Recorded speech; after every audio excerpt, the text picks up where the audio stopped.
Shalom everyone, Ate Ay once again. For today's vlog, pag-aaralan naman natin ang conjugation ng infinitive verb to turn off. In Hebrew, lekhabot. Again, pag-aaralan natin kung paano natin ito sasabihin kapag present tense, past tense, and future tense according to the gender. Okay guys, bon atkel. Present tense, turn off. For masculine singular, mikhabe. Ani, mikhabe. Ata, mikhabe. Hu, mikhabe.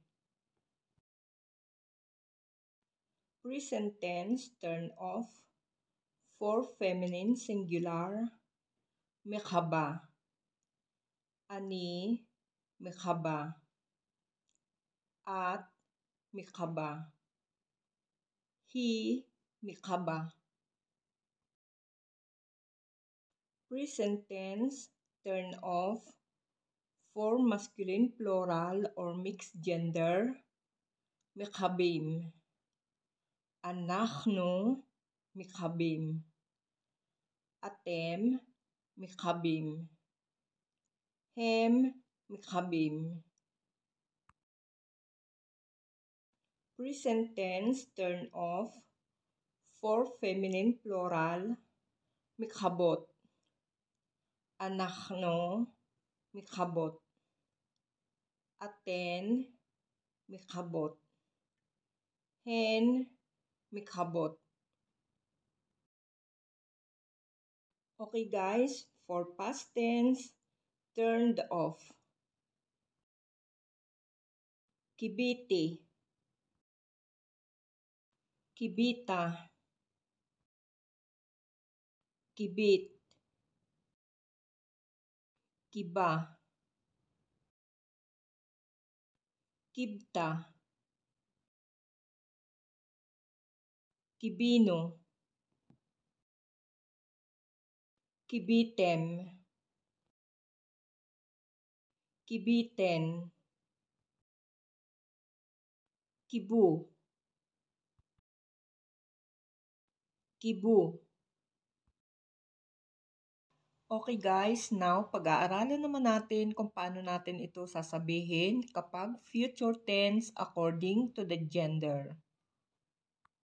For future tense, will turn off. Ani, akhabe. Ata, tekhabe. At, tikhabi. Hu, yekhabe. Hi, tikhabe. Anachnu, nikhabe.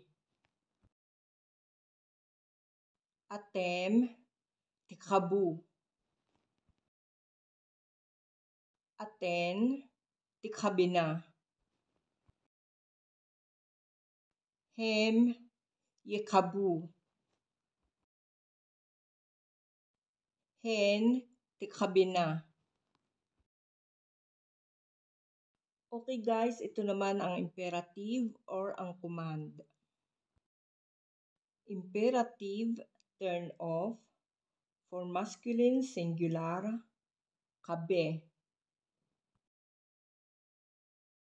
Imperative, turn off. For feminine singular, kabi. Imperative, turn off. For masculine plural, kabu. Imperative, turn off. For feminine plural, kabena.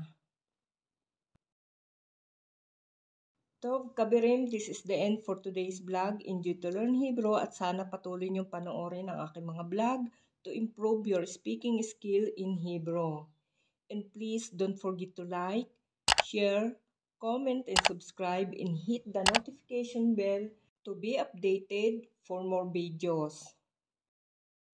Guys, see you on my next vlog. תודה רבה לכל להתראות.